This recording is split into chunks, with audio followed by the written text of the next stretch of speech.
Hi, my name is Emily Cherkin and I'm the Screentime Consultant. This has been a strange year, to say the least, and I've been getting a lot of questions from parents about what will screen time look like in the post-COVID world. So today I wanted to talk briefly about 5 things parents can do to prepare for that post-COVID screen time world, especially starting this summer. So the first thing I want to recommend is that we make this a marketing campaign. We can use language like change is coming. Screen time is changing. The school year is ending. We've been on our computers and phones and devices far more this year than we have ever in our past, and that's going to look different. We lay that foundation slowly, little pieces at a time, to give kids a heads up that things are changing. We can even say things like when the pandemic is over, or when remote learning is done, or when summer starts, to give them a time-bound sense of what we mean when we talk about this change that's coming. We really do have to think of it like a marketing campaign. We want to sell this idea so that there isn't a surprise when the change does arrive. And then we can just say, hey, remember we talked about this? That's the time right now. We've been talking about how things were going to change, and now things are going to change. The second thing that we need to remember to do as we talk about making changes when it comes to screen time is this idea of going backward to go forward. And I talk about this because it may sound counterintuitive to go backwards first, but really what you may have already observed is that the minute you start to criticize, judge, take away, and turn off the screen time, whether that's for something for school or entertainment, we're going to immediately get a reaction. In fact, I often talk to parents about how the fact that we do this with our kids immediately makes it a conflict and a struggle. What we want to think about is how we can be side to side, how we can approach this with our kids rather than opposed to our kids. And by going backwards to go forwards, what I mean by that is talk to them, ask them questions. You spent a lot more time on a screen this year. Tell me some of the things that you did. I can see that you're a master of video conferencing. How did you figure all those things out?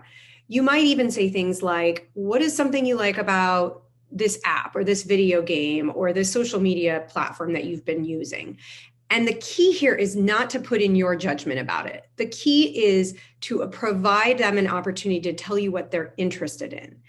Sometimes this means biting your tongue and holding back your opinion about whatever it is they're doing. You might think it's the worst thing in the world, and it might be complete garbage, and you might think it's just rotting their brain the way our parents said TV would, but we have to hold our tongue. And we have to wait until we find out what it is that interests them. Because when we find out, we get to then ask them questions about it.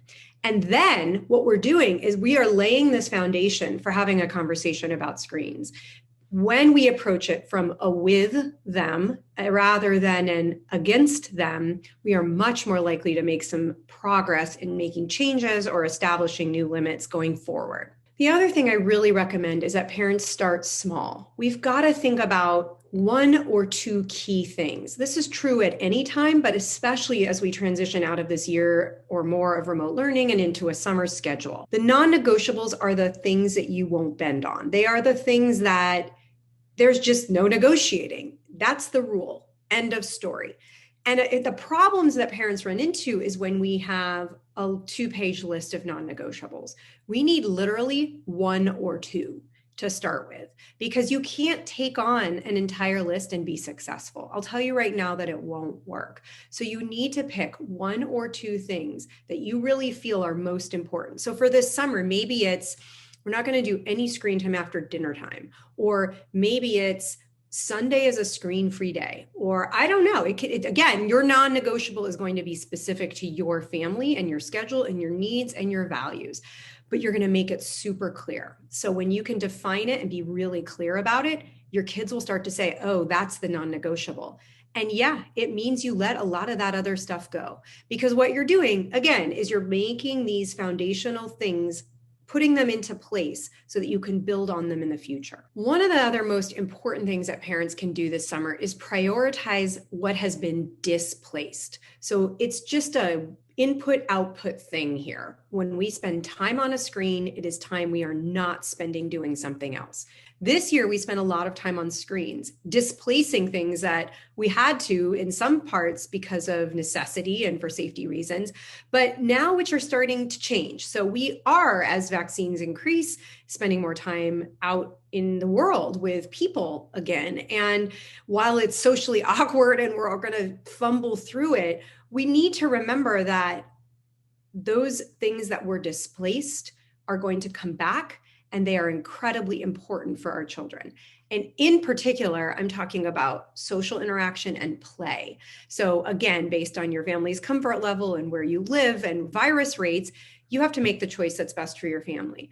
But as our children enter in, we need to think about what are the areas where we can increase the non-screen activities and thereby displace the time spent on screens. We do only have 24 hours in a day. So if we can prioritize some of that non-screen activity during our summertime, that is less time we spend on screens. I have a really good friend who would just say things like, we just ran out of time for screens today. And yes, it requires a little bit more effort and planning and kind of, thinking about what the day is going to look like, because the default is easy. It is easier to turn on the TV or hand over the tablet. And there are going to be days when you do that. But you want to think about where can we pump up the non-screen based activities in the hopes that by doing so, we decrease the on-screen activities. And then finally, this summer and always, we've got to remember the benefits of boredom. I know how frustrating it is as a parent to hear, I'm bored, when you have a house full of toys. But we have to remember, we've been in our houses a lot more than we used to pre-COVID, and we may all be sick of what's in our house. So it's okay. Boredom is an opportunity, and we can tell our kids that. They'll love that. No, they won't. But we can tell our kids boredom is an opportunity.